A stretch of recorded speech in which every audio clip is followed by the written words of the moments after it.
Welcome back. Since its publication in 1611, the King James Bible has been the best-selling book in the English-speaking world. To mark its 400th anniversary, the author and broadcaster Melvyn Bragg has been delving into the political, linguistic and religious influences the Bible has had throughout the centuries. In his latest work, The Book of Books, he argues that while many think our modern world is founded on secular ideals, it is actually the King James version of the Bible which has had a greater legacy. And Melvyn is with us now. And why and how do you reach this conclusion, Melvyn? Well, because people are indifferent to religion, a lot of them in this country, and secularism holds the microphone and atheism holds the megaphone, people discount not only the King James Bible, what's in it mostly, but the influence it had. I argue that we've lost it out of our history. We've airbrushed one of the greatest factors in the history of this country and in America. We've airbrushed it out because of this tide for pure reason and atheism, which is something, but it's not everything. And what we've lost is the notion that central to the way we speak, the language we speak, central to the way our philanthropy has developed, our education has developed, our democracy has developed, the idea of how women can enter society, central of that has come from the Bible. The Bible was the biggest instrument in abolishing slavery in America, and so on and so forth. We've lost all that, and so I'm trying to restore it. I'm trying to say this is the Book of Books, partly because it's 66 books and it was built on other books, but partly to say, look at the influence this had. Stop throwing away the baby with the bathwater, if you like. Stop throwing out most of what we have been made of in the last 400 years. So it's a fairly, it's an attempt to say to everybody, look what we've got. Let's not just forget it. It's so important, and I'm trying to bring it back into currency. And in your book, before you talk about King James I and his push towards getting a Bible, you talk about the early martyrs as well and the huge impact they had in trying to get the Bible translated. Yes, I mean, you could say that for about 300 years they were trying to get it out of Latin into English. It seems simple, doesn't it? It seems so simple it's not even worth talking about.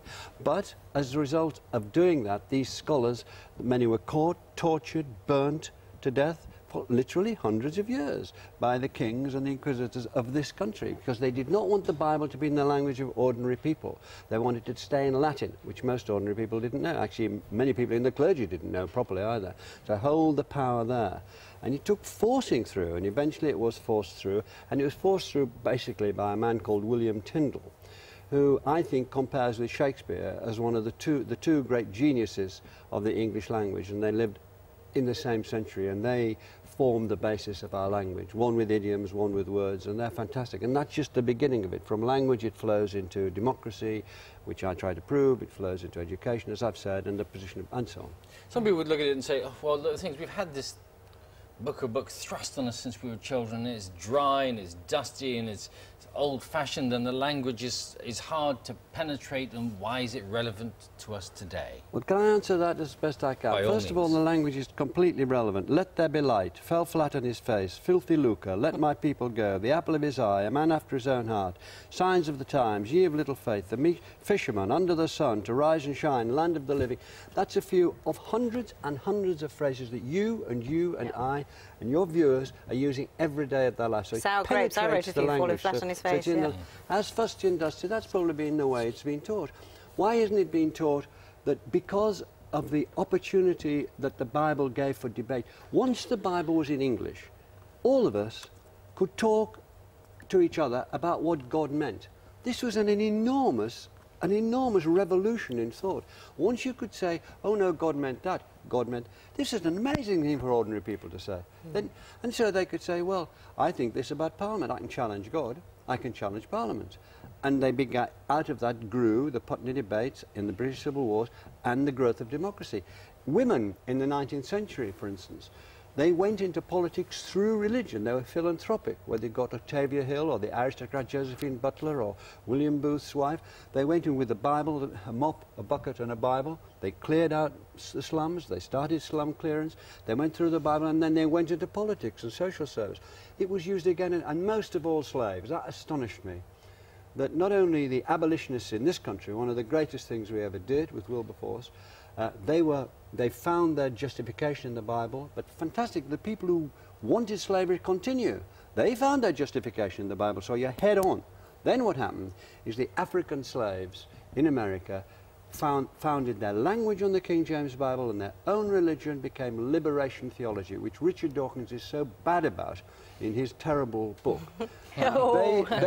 They formed a liberation theology. Let my people go out of Babylon. Martin Luther King. It was the Bible which drove the slaves towards liberation and drove it through. And that's a vastly important thing. Now, if we forget that sort of history, then we're just not neglecting our past, we're being silly about our past and trivial. This is a magnificent part of our inheritance, and we've rubbed it out because of a few temporary, I think, and rather sort of extreme objections. We'll have to have Dawkins on now as the counterpoint. But I think what was interesting as well, I mean, you mentioned its influence in other countries, especially America. And there's a bit in your book which says US soldiers staring down the sights in Iraq and Afghanistan have inscribed on the sights what? Well, the Bible has been used for war, as we all know. It's been for war and against war. That's a great thing. But in Afghanistan, in Iraq, for a while, and then they rubbed it out. At the end of the sights of the American guns were little letters which would say J12:3. That meant St. John, verse 12. St. John, chapter 12, verse 3. And there'll be a verse there which would talk about you're fighting in the name of the Lord. The Lord is on your side. And it's inscribed on the sites in tiny, tiny writing. What about other countries where they don't speak English?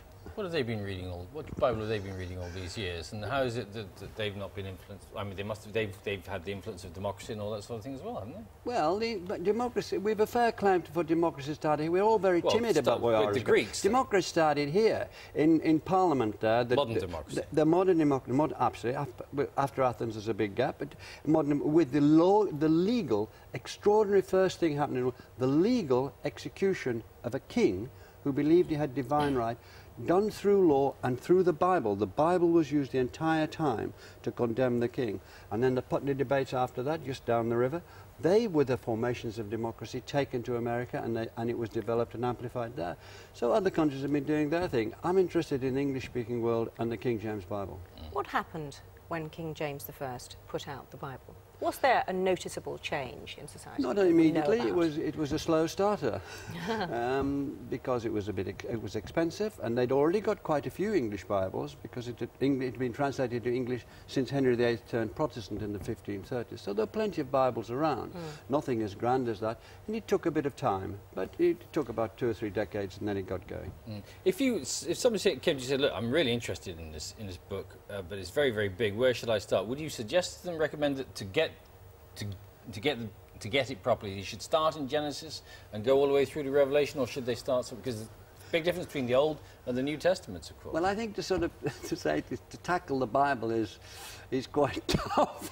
I think one of the books there are some good books about the Bible. I'm not. But if you want to read the Bible, and just to taste the prose, the New Testament, translated basically by Tyndale, when the Beatitudes, blessed are the meek, for they shall inherit the earth. Just reading that. In those are the rhythms of English prose and poetry, which have been there ever since. If you want, I read it in sips. Some of the battles are good. Read it in sips. Read it in sips is a very good idea. And read Tyndall's Start of Genesis, because it's absolutely beautiful. Thank you very much. And read Melvyn's book. The Book of Books, The Radical Impact of the King James Bible, 1611 to 2011, is out now. It's very interesting. Yeah, it is. That's it for us for this morning.